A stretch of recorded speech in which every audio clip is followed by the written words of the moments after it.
Bueno, os damos la bienvenida a este webinar sobre discapacidad e incapacidad en las enfermedades reumáticas que hemos organizado desde la Fundación Española de Reumatología con la colaboración de 16 asociaciones de pacientes, que no las voy a mencionar a todas para ir un poco rápido, pero que veréis sus logos por aquí y a las que estamos agradecidos y con las que nos gusta trabajar mano a mano. En este webinar van a participar el doctor José Vicente Moreno Muelas, él es reumatólogo, es especialista además en valoración del daño corporal y además es presidente de honor de la Sociedad Española de Reumatología. ¿Qué tal, Josebi? Hola, ¿qué tal? ¿Cómo estás? Y luego también contamos con Francisco Vega Sureda, él es abogado laboralista y es especialista en seguridad social. ¿Qué tal, Francisco? Buenas tardes, Ana. Muy bien.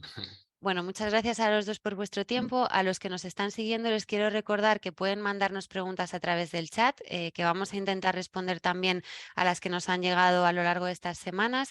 Lo vamos a hacer de forma general, no podemos tratar casos particulares, primero por deferencia a las más de 150 personas que están siguiendo este webinar, que no podríamos responder las preguntas particulares de todas ellas, y segundo porque nos faltaría información para poder hacerlo de una forma apropiada.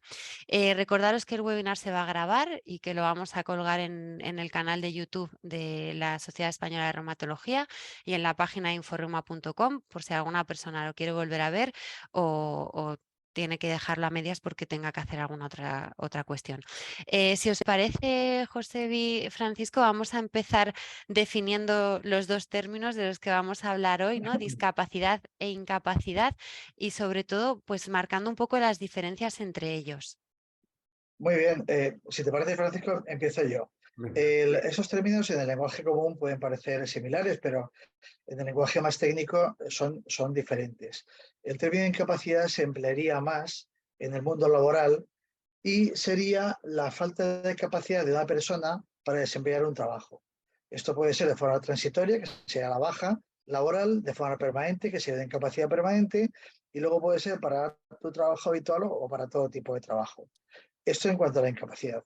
La discapacidad es un término mucho más amplio que excede al ámbito laboral y que sería cualquier limitación funcional a consecuencia de una deficiencia que te impide realizar las actividades que una persona sin patología puede desempeñar en el entorno de una sociedad, que además, y según las últimas leyes, se compromete a apoyarte.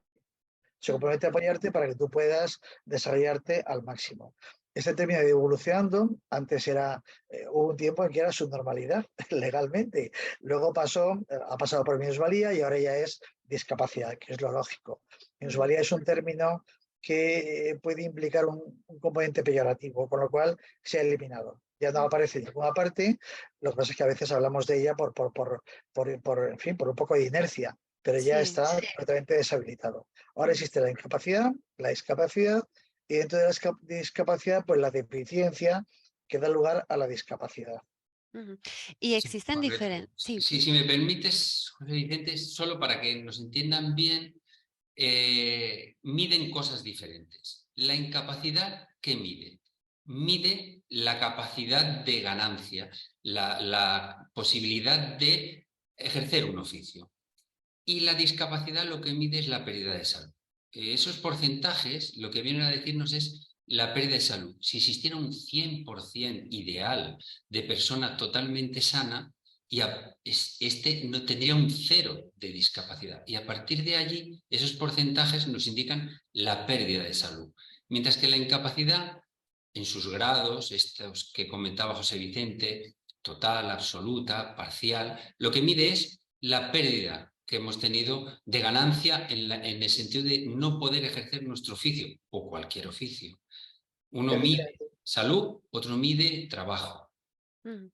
Y existen y además hay otra cosa que es importante y es que la enfermedad que da lugar a incapacidad tiene que haber comenzado a haberse agravado después del inicio de la vida laboral, mientras que la discapacidad puede ser congénita. Correcto. Eh, no puede aparecer ahora o puede ser alguien que ha nacido pues sin vista, por ejemplo, ¿no? Son Ujú. cosas diferentes. Ujú. ¿Y existen diferencias entre las comunidades autónomas a la hora de solicitar discapacidad o incapacidad? Eh, Paco me corregirá, yo creo que a la hora de solicitarlas y a la hora de que te las reconozcan, no. lo que pueden, porque es un Real Decreto para todo el territorio nacional. Ahora bien, puede que las ayudas sean diferentes en cada sitio. Esto Sí, voy a ver si me explico bien. La incapacidad, que recordemos lo que mide es el trabajo, la capacidad para realizar un trabajo, la pérdida, digamos, de aptitud para realizar el trabajo, es una prestación que gestiona el Instituto Nacional de la Seguridad Social, que reconoce el Instituto Nacional de la Seguridad Social a nivel nacional y con sus delegaciones territoriales, provinciales. En cambio, la discapacidad, que insisto, lo que mide es la pérdida de salud, es una competencia de cada comunidad autónoma. El Real Decreto que lo regula, que recientemente se ha aprobado una nueva versión de ese Real Decreto, establece un procedimiento común. Pero claro, cada comunidad tiene su organismo que es el que lleva a cabo este reconocimiento. Y todas las comunidades son celosas de sus propios sistemas.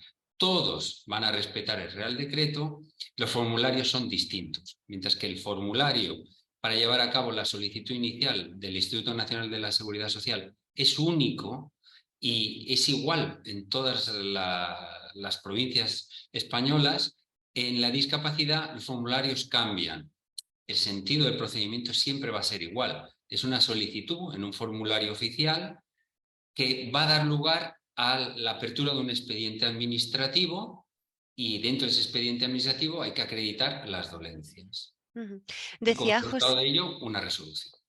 decía José Viantes, es un Real Decreto. Este Real Decreto se ha hecho público nuevo hace un poquito, mes y medio, 2 meses, no sé muy bien. ¿Qué pasa con este? ¿Cómo va a influir este nuevo Real Decreto? En cuanto al procedimiento, es el mismo procedimiento que existía. Insisto, se trata, luego podemos, si acaso, matizar un poco las características de los diferentes procedimientos, el de discapacidad y el de incapacidad. Pero este procedimiento es un procedimiento sencillo. La novedad viene en el catálogo de puntuación, que eso José Vicente lo conoce mejor, de cada enfermedad, porque en esa pérdida de salud hay que mirar entero, todo.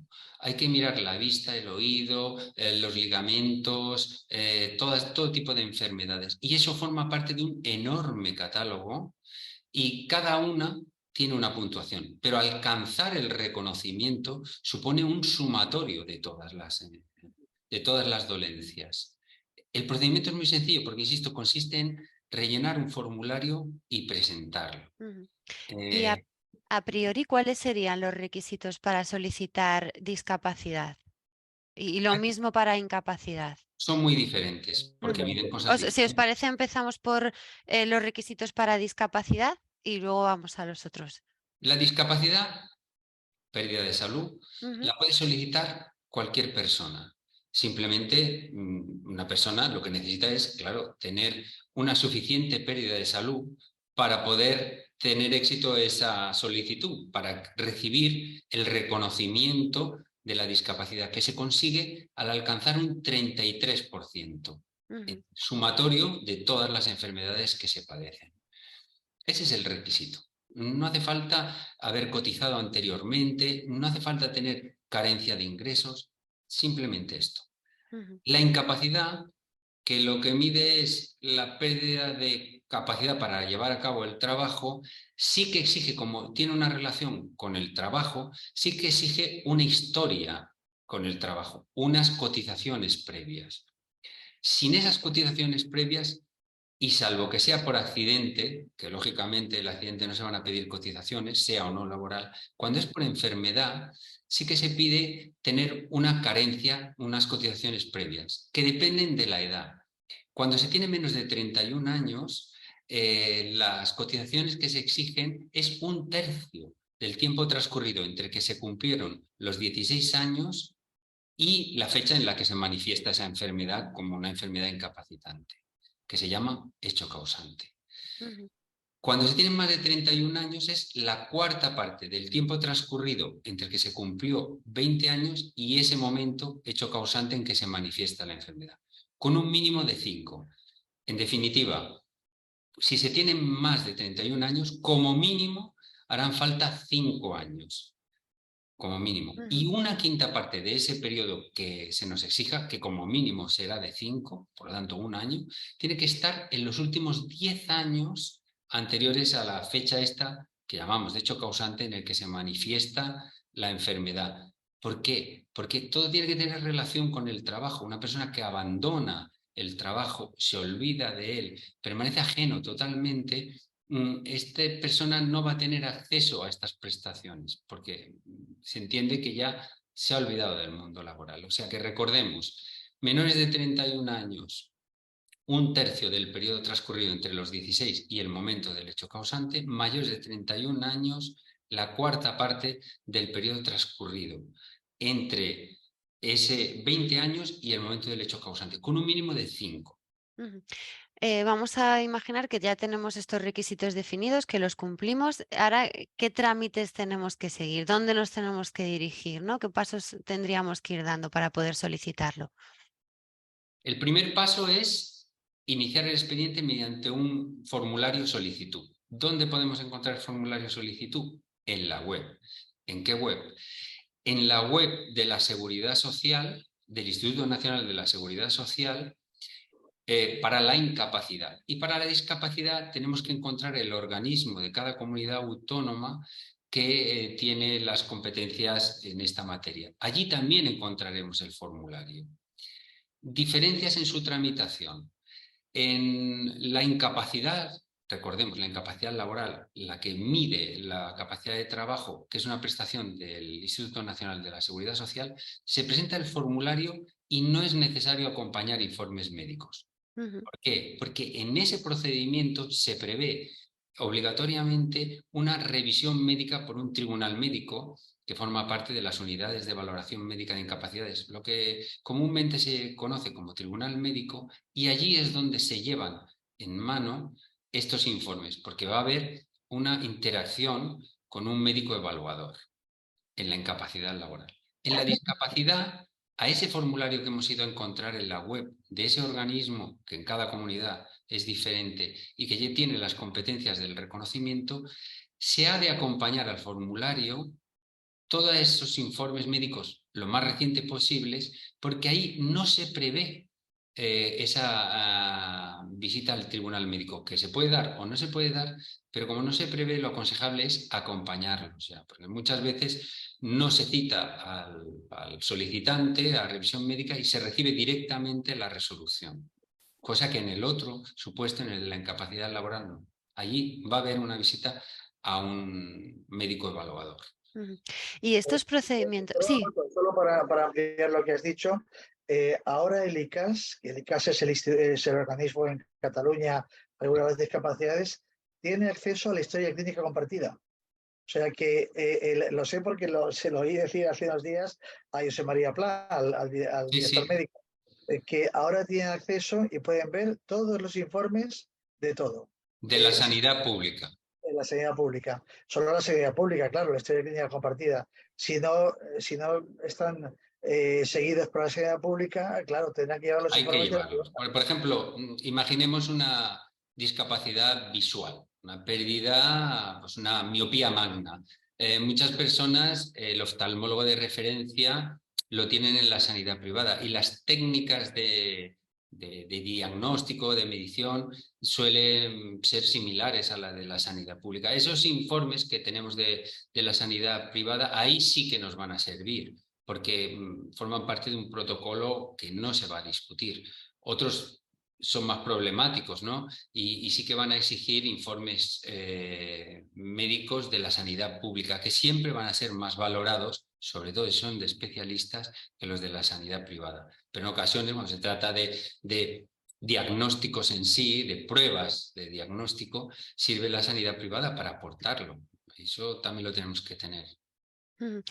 Volviendo a los procedimientos que hay que solicitar, ¿son diferentes si estamos hablando de un trabajador por cuenta propia, es decir, de un autónomo, que si estamos hablando de un trabajador por cuenta ajena? Y en el caso de cuenta ajena, ¿hay diferencias si se trata de un funcionario, de un empleado público, a que si es una persona que trabaja en empresa privada? En la discapacidad, No. En la discapacidad, el autónomo, el trabajador por cuenta ajena, el funcionario, se van a ver abocados al mismo sistema y al mismo organismo.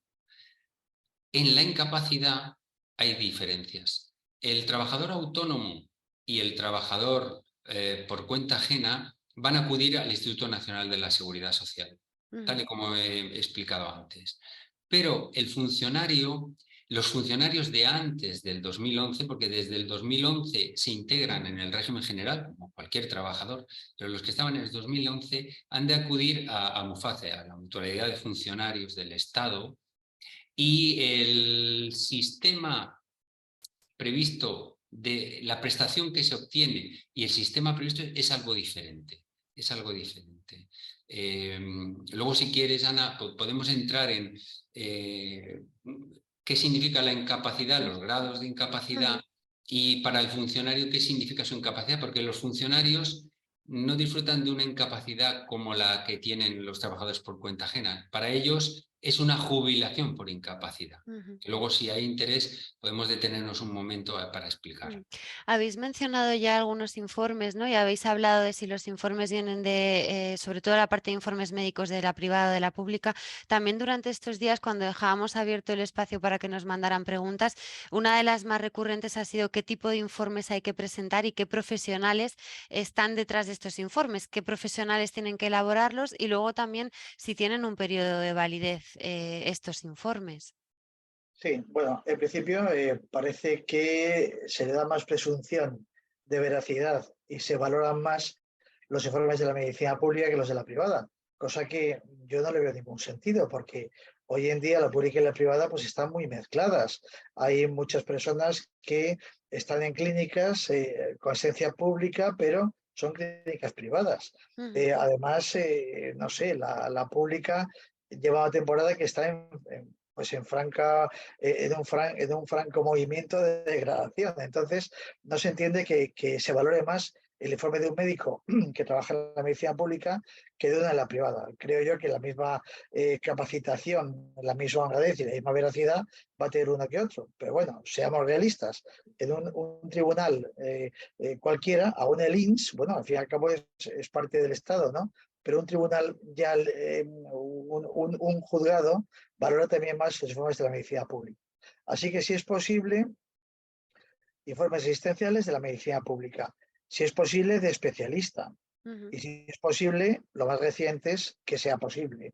Los informes de más de 2 o 3 años, claro, pues han perdido validez porque la situación clínica tiene que haber cambiado, a no ser que sea algo muy gordo. Una amputación no va a cambiar, pero una enfermedad que esté en evolución va a cambiar seguro. Y en cuanto a los informes del médico de cabecera, que son, creo yo, los mejores, porque es su médico, pues se valoran poco.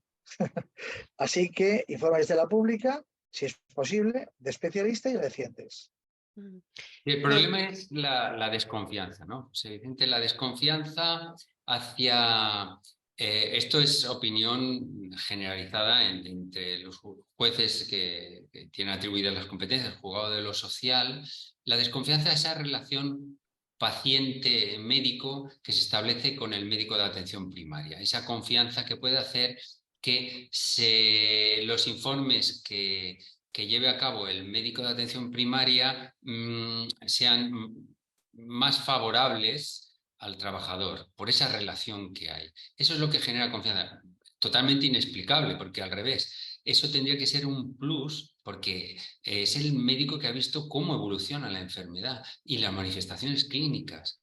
Pero tiene razón José Vicente, los juzgados de lo social, que son los que llevan estos temas, se desconfía de la sanidad privada, se desconfía también de los informes que emiten los médicos de atención primaria y hasta se desconfía de los informes que se emiten en los servicios de urgencia de los hospitales. En este caso, porque se considera que las personas que están allí carecen de la suficiente experiencia, como ha dicho alguna vez algún juez, para ser capaces de valorar debidamente la situación que presenta el paciente. Lo mejor es obtener informes de la sanidad pública y de unidades especializadas, como dice José Vicente. Pero sí que es verdad que no podemos despreciar de la sanidad privada, que no hablo de despreciar, sino que sí que son útiles, son las pruebas diagnósticas. Porque una electromiografía que te haga la sanidad privada no es peor que la electromiografía de la sanidad pública. Esta es una prueba. Otra cosa es el informe diagnóstico. Claro, y además un informe que sea un buen informe, es decir, que el médico exprese el periodo de evolución, la cronicidad en su caso, la respuesta al tratamiento, la gravedad, esas cosas que a veces los médicos van muy deprisa y Correcto. podemos, efecto de tal, y le pongo tal tratamiento. Hombre, pues no, pon un poquito más. Pon la gravedad que en tu opinión tiene la enfermedad y a ser posible, pues eso, si limita para algo, no para su trabajo, porque eso no gusta, no gusta, pero sí, por ejemplo, limita pues para permanecer de pie 8 horas o para largas caminatas o para situaciones de estrés. Si eso es posible ponerlo, el informe será mejor. Y también, claro, a veces en patologías que cursen con dolor, el dolor no lo podemos medir con una electromiografía o con una resonancia, que el médico ponga que esta enfermedad cursa con dolor. Esa será la prueba que el paciente pueda esgrimir delante de un tribunal. Mi enfermedad cursa con dolor y lo dice mi especialista. Mira, José, muchas personas precisamente nos están mandando preguntas por el chat y coinciden en esto, en preguntar pues cómo hacer en los informes para que figure tanto el dolor como el cansancio que sufren a diario, ya que son síntomas difíciles de medir, ¿no? Quizá, pues lo que decías, explayarse un poco más que simplemente escribir en el informe refiere dolor, ¿no? Claro. Sería, no sé si aquí hay alguna otra fórmula. No. Claro, hay cuestionarios que miden el dolor. La tendencia es a no creérselos, pero esa tendencia va a cambiar, porque el nuevo baremo este del que hablábamos antes, el 888-2022, resulta que ya hay un apartado, el capítulo sexto, que habla de dolor y fatiga. Es decir, y además utiliza unos cuestionarios que son muy parecidos a los que utilizamos los reumatólogos en la fibromialgia y la fatiga crónica. Es decir, que el Estado, la administración pública, comienza a creer esto, porque hay muchos pacientes y además es muy injusto socialmente que alguien, porque no pueda demostrar algo, no lo tenga. Es que es tremendo. No es que no lo tenga, es que aún no hemos avanzado lo suficiente en medicina como para determinar que sí lo tiene. Claro, hace 100 años la tuberculosis no existía porque no había rayos X. Claro, pero bueno, 100, no, 150. Pero bueno, la medicina avanza y poco a poco van saliendo pruebas diagnósticas que nos muestran que algo existe o no. Y de momento lo que tenemos son los cuestionarios que ya empiezan, ya digo, a aparecer en documentos del Estado. Volviendo a ese proceso en el que se valora la incapacidad de una persona, hay un momento dado en el que hay una entrevista de valoración y aquí desde las asociaciones de pacientes sí que nos han hecho llegar pues que a muchas de las personas que se tienen que enfrentar a esto pues les genera un estrés, ¿no? Primero porque para la mayoría de ellas no es plato de buen gusto, preferirían seguir trabajando y no tener ningún tipo de patología crónica que se lo impidieran y bueno, nos decían si podemos darles algún tipo de consejo, si podemos explicarles un poco cómo va, de qué van a tener más o menos que, o sea, qué tipo de preguntas van a tener más o menos que contestar, si pueden ir acompañados o no. No sé aquí si podemos decirles algo. Bueno, yo creo que aquí naturalidad, o sea, el inspector que les va a recibir no es un monstruo, no muerde, está solo para evaluar. Y lo habitual es que sea muy correcto. Pues tienes que llegar allí y explicar con franqueza y sin miedo y sin exageraciones Ujú, lo que te pasa. Además, si vas informes médicos o ya los tiene el inspector, pues entonces será una conversación muy fluida. No hay que tener miedo, no hay que tener vergüenza, no hay que estar a la defensiva, porque al fin y al cabo vas allí a hablar, a expresar lo que te pasa. ujú, Y si puedes ir acompañado o no, pues esto imagino que dependerá de cada inspector. Ahora con el COVID, pues no estaba permitido que entrasen más de 2 personas. Me imagino que ahora ya sí, ¿no? Esto ujú. depende mucho de cada inspector, pero que no tengan miedo. Eso es una fase del periodo administrativo que hay que pasarlo. Si por lo que sea el dictamen de la inspección no es favorable, pues ya entran los letrados. O sea que no hay que temer. Ujú. Sí. Bueno, los letrados entramos ya a veces desde el principio, ¿no? Lo que nos dicen los clientes que acuden, que han pasado por este trámite administrativo, es que la entrevista suele ser muy corta y que lo que dan importancia es a los documentos que se aportan y que muchas veces, incluso delante de ellos, devuelven los documentos que vean firmados de la sanidad privada, lo cual al final acaba sentando no muy bien a las personas que acuden allí con la esperanza de que todos esos documentos sean atendidos. La Ujú. entrevista, el consejo es, como dice Josebi, ir tranquilos, explicar y responder a las preguntas que se hagan. La entrevista es corta y llevar unos buenos informes médicos recientes de la sanidad pública. Esto es lo que va a pesar más.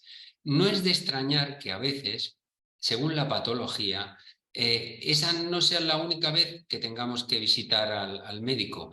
Los médicos evaluadores además tienen sus especialistas de referencia y no es extraño que pospongan su dictamen y remitan al solicitante a otro doctor especialista, pues bien en psiquiatría, en reumatología, en neurología, lo que haga falta que ellos consideren antes de emitir su propio dictamen. O sea que es verdad, normalmente es una visita a un médico evaluador, en ocasiones puede ser una o más visitas y en este caso ya a otros médicos más especialistas. Ujú.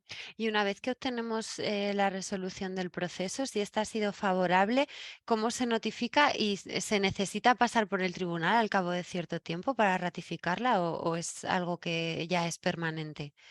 Se va a solicitar, se va a recibir siempre por correo certificado, con Ujú. acuse de recibo. La resolución, cuando se recibe, si es conforme, pues todo fantástico. Y si es disconforme, hay 30 días para presentar una reclamación previa dentro del proceso administrativo. Y las resoluciones, sean las que sean, siempre son revisables. La incapacidad por el propio sentido que tiene la enfermedad que evoluciona, porque evoluciona por la misma medicina, siempre va a ser revisable. La ley prevé un periodo inicial que tiene que constar en la resolución en el que no se va a poder revisar ni por agravación ni por mejoría, salvo que se produzca un nuevo diagnóstico. Pero esa enfermedad que está allí en el cuadro clínico, esta no se podrá revisar hasta que pase ese periodo que como máximo es de 2 años. En ocasiones se pone 1 año y en otras 2. Ese periodo en el que inicialmente es revisable, de 1 o 2 años, es un periodo en el que el trabajador tiene reserva de puesto de trabajo.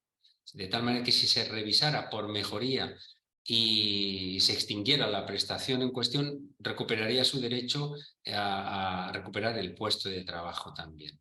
Ujú. Recordemos, se recibirá por correo administrativo, por correo con acuse de recibo y se puede impugnar la resolución si estamos disconformes en un plazo de 30 días. Todas las resoluciones, sean las que sean, son revisables por mejoría o por agravación. Ujú. En caso de que fuera desfavorable y alguien la impugnase y volviese a ser desfavorable, ¿se puede volver a solicitar al cabo de X tiempo? Sí. El trayecto que va a seguir es, recibimos la resolución al cabo de 3, 4 semanas de haber visitado al tribunal médico, al médico evaluador, recibiremos la carta en nuestro domicilio. Si es desfavorable, presentaremos una reclamación previa. Dice la ley que tienen 45 días hábiles la administración para respondernos. Y esa resolución, si vuelve a ser desfavorable, que será lo más normal, porque las reclamaciones previas no se suelen atender, nos abrirá la puerta a acudir a la vía judicial. Tendremos 30 días para presentar la demanda. Si agotado todo, o incluso sin agotar la vía judicial, nos conformamos con esa resolución desfavorable, siempre podemos volver a empezar de dos maneras. Ujú. Una, por agravación, cuando pase ese periodo en el que ese diagnóstico no se puede agravar ni mejorar, no sé si me explico bien, Ujú. hay un periodo en el que con ese cuadro clínico no podemos volver, sí después por agravación, y luego siempre podremos ir si aparecen diagnósticos que no formaban parte de ese cuadro clínico, porque no existía esa enfermedad, ¿no? Ahí siempre podremos volver a iniciar otra vez el trámite, ir a la web, rellenar el formulario, volverlo a presentar, volver a ir al tribunal médico, volver a recibir la resolución. Ujú. Dentro de la incapacidad también nos preguntan cómo puede influir la profesión, es decir, si dos personas que tienen una misma patología, pero distintas profesiones, puede darse el caso de que a una persona sí que se le dé esa incapacidad y a otra no. Bueno, Influye totalmente. sí, en este caso, claro, dos personas es muy difícil que tengan la misma patología, porque cada enfermedad es diferente en cada Claro. persona. Y Esto cada también lo enfermedad, estaba yo pensando, ¿eh? Digo, claro, esto con las claro, enfermedades reumáticas, claro, lo y de cada igualar. enfermedad tiene un nivel de gravedad diferente, incluso en cada persona a lo largo de los años. Claro, y luego, dependiendo de la enfermedad que tenga, tendrá una repercusión mayor o menor en su profesión. Por ejemplo, en mi caso, si yo pues sufriese la amputación de 2 dedos, seguiría ejerciendo de reumatólogo. Pero si fuese reumatólogo, yo no podría ejercer. Misma lesión, por accidente de trabajo, por ejemplo, accidente el que sea, y ya no podría ejercer. Y como estás ahí, muchísimos ejemplos, ¿no? Un cartero o cartera que tenga una artrosis de rodillas, pues claro, no puede ejercer. En cambio, si es administrativo, pues a lo mejor sí que podría ejercer con mayor o menor penosidad. Cada enfermedad afecta de forma diferente a cada persona y tiene una repercusión diferente en cada profesión, claro. Ujú. También entiendo que las profesiones puede haber adaptabilidades del puesto de trabajo, ¿no? De una forma más conveniente o menos. A lo mejor en algunas es imposible adaptar el puesto de trabajo a las condiciones de esa persona. Sí, Ana, has introducido ahí un tema efectivamente. Quedaría has para otro introducido el webinar, ¿no? gran Igual tema. mejor. Has introducido el gran tema. Vamos a ir aclarándonos. Las incapacidades son para la profesión habitual o para cualquier profesión, pero para la profesión habitual. No para el puesto de trabajo Ujú. concreto que yo tengo en ese sitio, ¿no? Evidentemente, todo gira en torno también a la profesión. Es un análisis comparativo de la enfermedad y los requerimientos ergonómicos que tenga ese trabajo en concreto. Para que lo veamos mejor, el Instituto Nacional de la Seguridad Social tiene una guía de valoración de puestos de trabajo que se puede encontrar fácilmente en Internet. Son unas fichas en las que determina en 4 grados, desde 1 a 4 y 4 siendo el más alto, las exigencias de un puesto de trabajo. Exigencias visuales, exigencias a través de la movilidad. Eso es muy útil para los abogados que llevamos este tema. Es para que se pueda apreciar la importancia que tiene. Entonces, tenemos que distinguir y saber que cuando se da una incapacidad, se da para la profesión, no para el concreto puesto de trabajo, que puede estar muy, muy adaptado. Hace Ujú. poco llegó al despacho un caso de un señor que le habían dado una incapacidad permanente absoluta, que es para todo trabajo, pero que sin embargo en su puesto de trabajo no quería abandonarlo porque lo tenía muy adaptado. Tenía una discapacidad visual, una miopía magna, pero las pantallas que le habían colocado, él era director comercial, y entonces le habían colocado unas pantallas de 75 pulgadas. Le habían colocado el mobiliario de tal manera que con la escasa visión que tenía se veía capaz de llevar a cabo ese puesto de trabajo. Pero la seguridad social no mira ese puesto de trabajo, mira la profesión. Ujú. Lo que has introducido es un tema muy interesante y que afecta sobre todo a casi todos los asistentes que tenemos hoy, que es hasta qué punto está obligado el empresario a adaptar el puesto de trabajo para eliminar esas barreras que interaccionan y que impiden que una persona que tiene una discapacidad pueda desarrollarse plenamente profesionalmente, ¿no?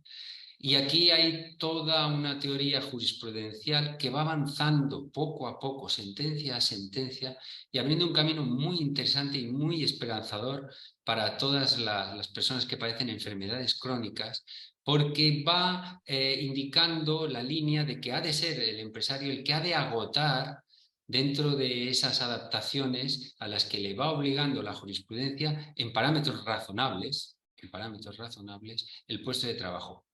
Ujú. Es Bueno, muy interesante y da esperanzas de poder esperar que las personas con discapacidad no acaben siendo discriminadas por la propia enfermedad crónica que padecen. ujú. Para no meterme en más jardines, voy a ir a las preguntas que nos están llegando. Sí, sí. Nos ha llegado una en la que nos preguntan si también se tienen en cuenta en estas valoraciones condiciones externas a la propia persona, como puede ser el nivel de ingresos, si tienen personas a su cargo, ¿no? Si tienen a su cargo el cuidado de terceras personas, el tipo de vivienda en la que viven, si todo esto también se tiene en cuenta en la valoración.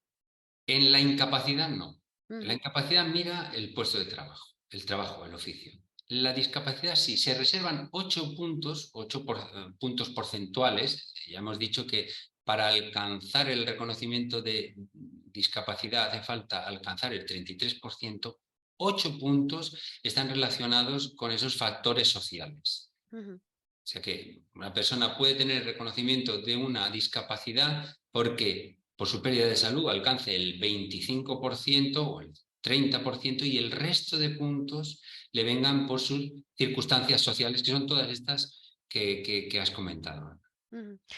Bueno, aquí no sé si más que una pregunta es una reflexión. Una persona hace alusión al término minusvalía, ¿no? Que decía pues que no es adecuado y que bueno, pues que a pesar de ello en muchos entornos laborales se sigue utilizando. Esta mención también la hemos hecho anteriormente nosotros, ¿no? Y dice que bueno, que cómo podríamos conseguir que se elimine. Pues entiendo que esto es cuestión de tiempo, ¿no? Y que todos nos acostumbremos. Sí. O sea, no eliminándolo, no hablando de él, claro. Todo deriva de la inercia. Claro. Pensemos que había una ley de integración de minusválidos que ha estado vigente hasta que creo que en el 2003 o por allí fue sustituida por una ley de derechos de las personas con discapacidad. Claro, todavía hay esa inercia, pero como dice José Vicente, pues eliminando. Ujú. Aquí nos han llegado dos preguntas. La primera yo creo que me la vais a responder muy rápido, la segunda igual necesita de más explicación. La primera nos dice, ¿la discapacidad en España depende de sanidad o de derechos sociales? Y luego esta misma persona nos dice, ¿por qué no se ha incluido las enfermedades reumáticas en el nuevo decreto en esa lista de enfermedades que tienen un tratamiento anticipado para la jubilación?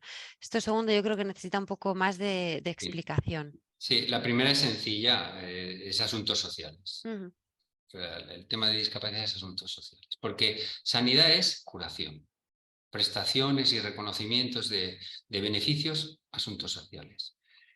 Bien, ¿por qué no se han incluido las enfermedades reumáticas en este reciente decreto que ha tenido pues, cierta relevancia en la prensa? Porque parece interpretarse que con solo 5 años de cotización, determinadas personas con determinadas enfermedades podrían acceder a la jubilación. Recordemos que la jubilación requiere un periodo de carencia, es decir, un requisito mínimo de cotizaciones de 15 años. Bien, este decreto del que hablamos, un decreto reciente que apareció ahora en mayo, en realidad lo que viene es a corregir, a matizar otro decreto que es del año 2009. Ese decreto lo que dice es que las personas que padecen una serie de enfermedades que están listadas y que tienen una minusvalía del 45%, perdón, una discapacidad reconocida del 45%, podrán jubilarse a los 58 años. Pero los requisitos, para que lo entendamos bien, son dos.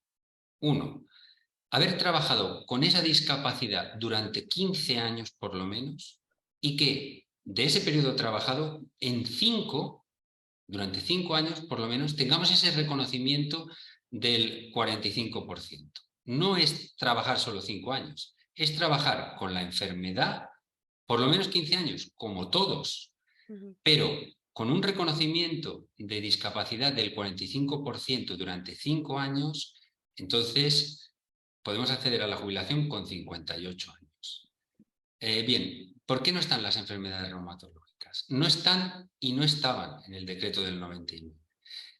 Lo que hay son un listado de enfermedades muy corto en el que lo que prima es la esperanza de vida más corta que tienen las personas que padecen estas enfermedades. Que todas son enfermedades neurológicas o discapacidades psíquicas adquiridas también por un accidente o otra enfermedad posterior. Pero a diferencia del decreto que regulaba este tema en el 2009, este decreto de ahora, del 2023, prevé la manera en la que otras enfermedades se pueden sumar al listado. Y para ello hay que hacer una propuesta al Consejo Nacional de Discapacidad. Las entidades, podría ser la Sociedad Española de Reumatología, puede impulsarlo a través de este Consejo Nacional de Discapacidad para que en un futuro, y siempre a propuesta del Consejo de Ministros, naturalmente, el Ministerio de Asuntos Sociales pudiera introducir estas enfermedades, como pudiera ser el lupus o cualquier otra, en ese listado, que beneficiaría en ese sentido, en poderse jubilar a los 58 años. Dicho Francisco, esto, una sí, matización más, Ana, si puedo, sí. aparte de este decreto del 2009, hay un decreto anterior del 2003 que dice otra cosa. Dice, no importa de qué enfermedad. Si se alcanza el 65% de discapacidad, se va a tener derecho a un 0,25% de bonificación de edad para jubilarse. Eso significa que con un 65% de discapacidad, cada 4 años que tengamos ese reconocimiento supone adelantar la jubilación. Y este decreto no es incompatible con el otro. Se puede ir a uno o a otro según el que resulte más beneficioso. De ahí la importancia de acudir y tramitar el reconocimiento de esta discapacidad, porque sin ese reconocimiento del 45% en estas enfermedades listadas, del 65%, sea de lo que sea, no podemos acceder a beneficios como este de la anticipación de la edad de jubilación. Te iba a interrumpir antes, Francisco, porque ponías como ejemplo, ¿no?, que la Fundación Española de Reumatología podría ser impulsora de esa iniciativa, pero también las asociaciones de pacientes podrían ser impulsoras, También. porque en esto José Vi lo sabe, ¿no? Desde la SER, los reumatólogos recetan asociacionismo, entre otras cosas, porque si los pacientes se unen, pues este tipo de cosas es más fácil que se puedan conseguir o que sean escuchadas desde la administración. Seguro. Ahora bien, aunque la SER se va a comprometer en hablar con el Consejo Nacional y promover la entrada de enfermedades reumáticas crónicas, enfermedades inmunomediadas dentro de este listado, lo importante es llegar al 45% y tener los requisitos que antes decía Francisco en cuanto a para tener derecho a ello.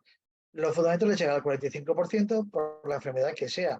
Ahora bien, si incluimos 3 enfermedades reumáticas, pues mejor porque al menos pensará en ellos, en los pacientes. Nos preguntan también mucho si existe un checklist tipo para calcular los grados de discapacidad y en caso de que exista ese checklist, ¿dónde se podría acceder a él?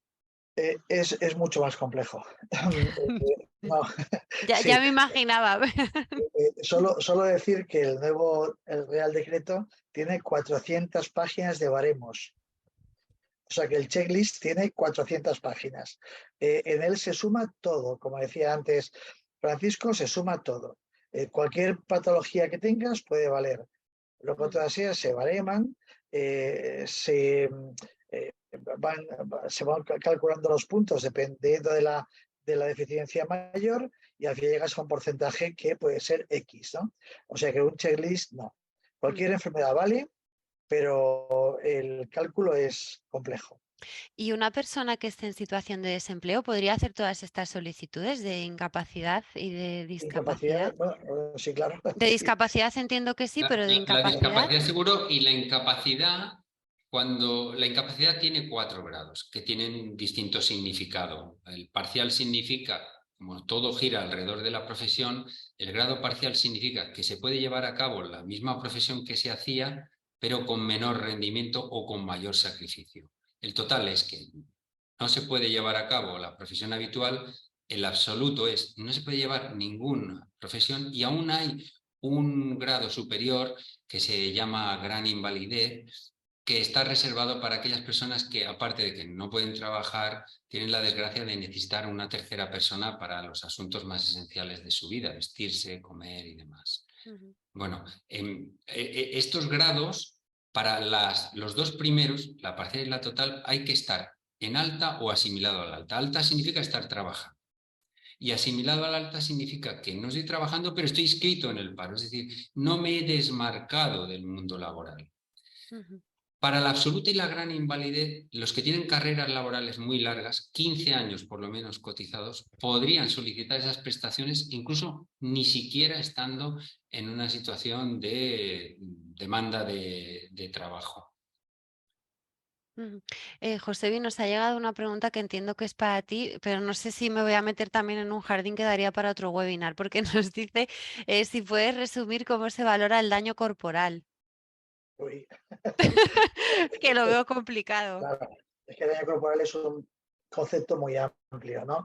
Si es, por ejemplo, después de un accidente de tráfico, pues hay un baremo específico, el de la ley 3403, que regula la puntuación, en fin, lo regula todo, y también la indemnización.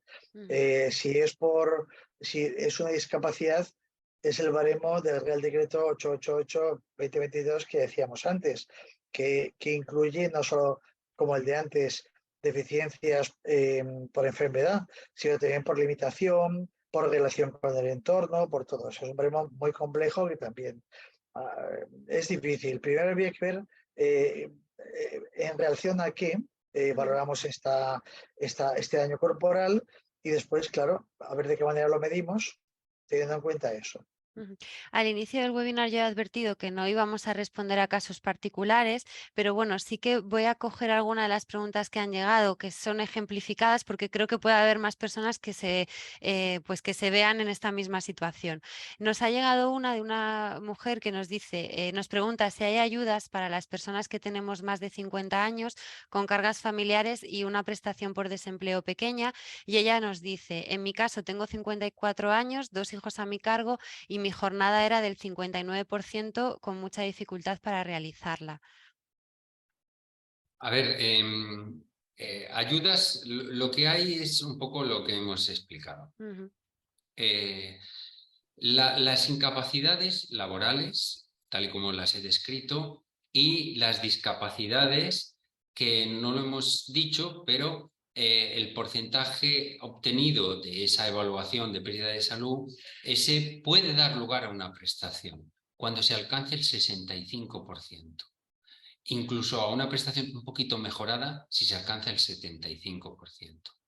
Pero en incapacidades laborales las circunstancias personales no importan. Para alcanzar una incapacidad permanente total, absoluta, no se toman en cuenta todas estas circunstancias ujú, personales. La verdad es que no es así y ya para hablar de ayudas nos tendríamos que ir a otro tipo de prestaciones accesorias que hay, tipo renta mínima ujú. vitalicia y demás, pero si se está cobrando la prestación por desempleo son incompatibles. O sea que Ujú, realmente habría que acudir a la incapacidad permanente sabiendo que será la prestación que se obtenga y que no se va a tomar en cuenta esas circunstancias. ujú.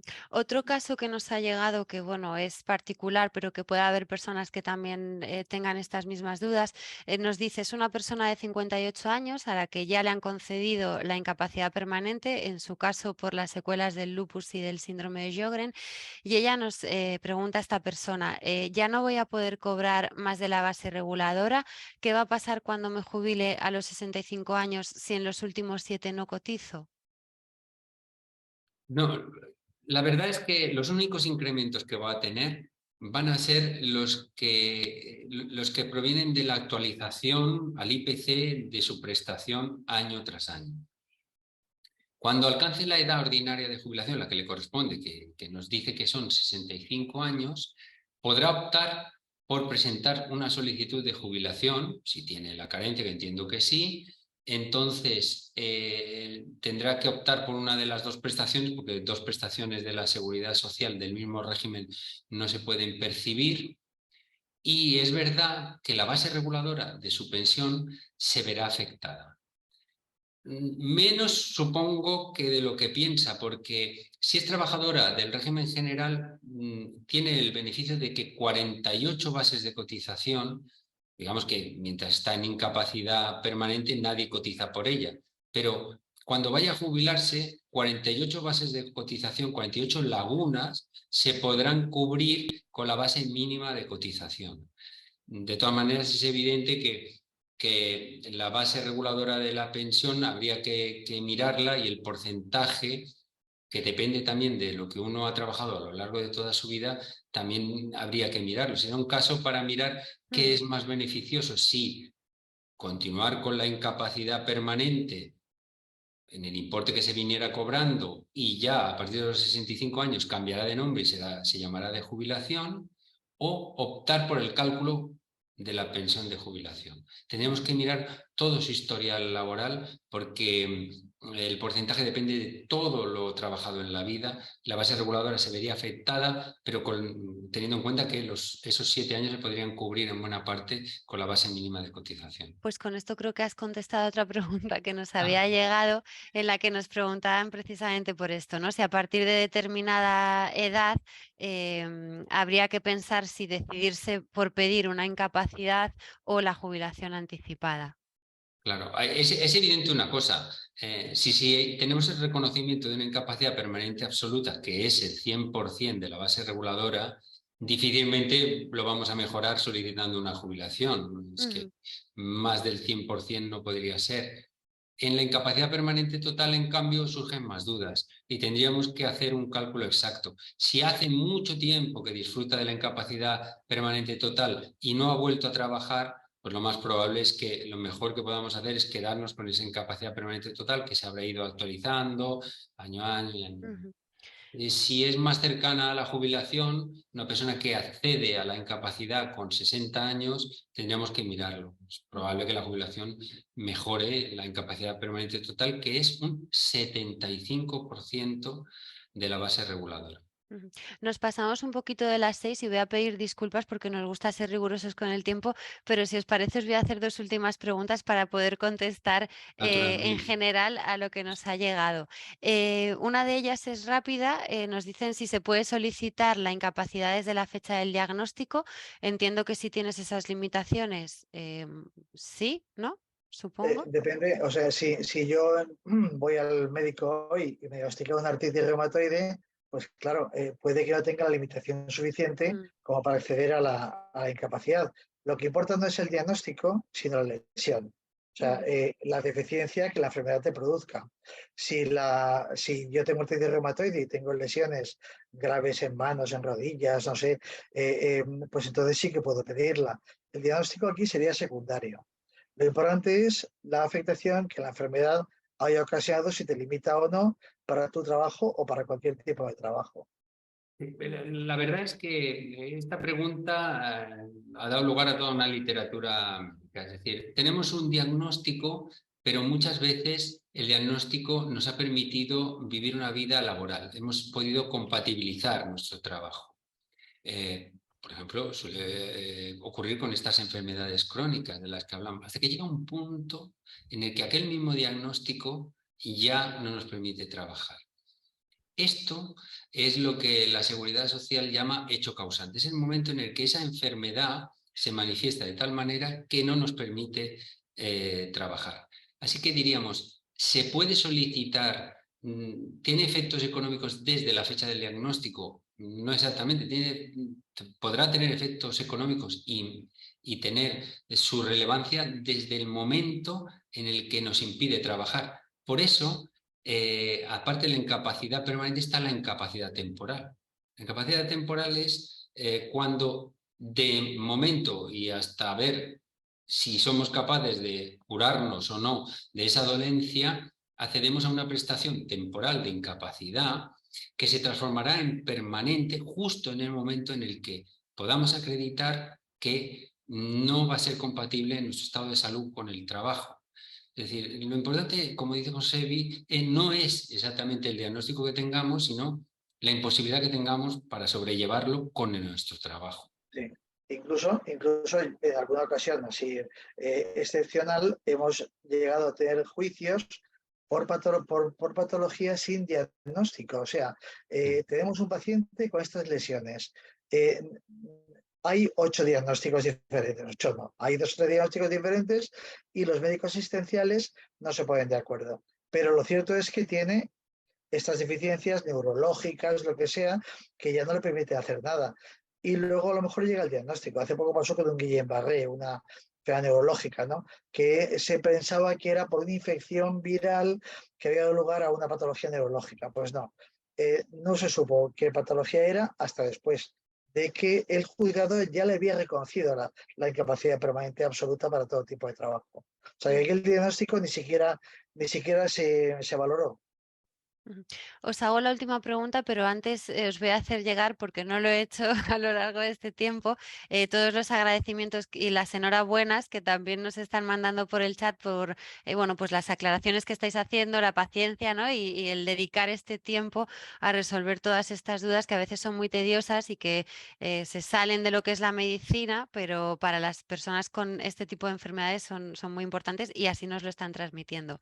Así Un que ahí verdadero os placer, dejo. Ana, porque además para mí las personas que padecen enfermedades y las sobrellevan día a día son verdaderos héroes. Sé que yo, las veces que necesitemos aclarar y facilitar la vida a la gente, contar conmigo. Mm. Claro, y para la SER, los pacientes son el centro de todo. Son nuestra razón de ser. Os hago la última pregunta. Es de una persona que nos dice que actualmente está trabajando y que, bueno, en principio no tiene previsto pedir una incapacidad porque puede seguir desarrollando su trabajo, pero nos pregunta si tendría que darle información de la evolución de su enfermedad a su empresa. Y luego, por otro lado, si en el caso de que en un futuro tuviera que pedir esa incapacidad, si tiene que hacerle llegar algún tipo de información a su empresa. Esto sí, Ana, quedaría para otra webinar, ¿eh? Sí, Pero os porque voy a ir apuntando todos. Además, ahora que sí, habéis dicho que estáis encantados.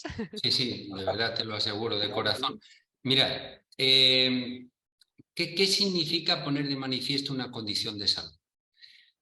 Puede significar que el ordenamiento jurídico desarrolle en ese momento una protección especial. La Ley de Prevención de Riesgos Laborales ya nos habla de los trabajadores especialmente sensibles. Para acceder a esa categoría de trabajador especialmente sensible, sirve desde luego ese certificado que nos da la comunidad autónoma de nuestra condición de discapacitados, pero sirve también cualquier manera en la que se traslada al empresario esa condición de salud. Eso es importante porque despliega en el empresario una serie de obligaciones. La obligación de hacer adaptaciones del puesto de trabajo, la obligación de no discriminar, que es muy importante. Una ley muy trascendental en nuestro ordenamiento jurídico se aprobó el año pasado, la ley 15/22, que en contra de la discriminación, un sistema integral de antidiscriminatorio que incluye la enfermedad.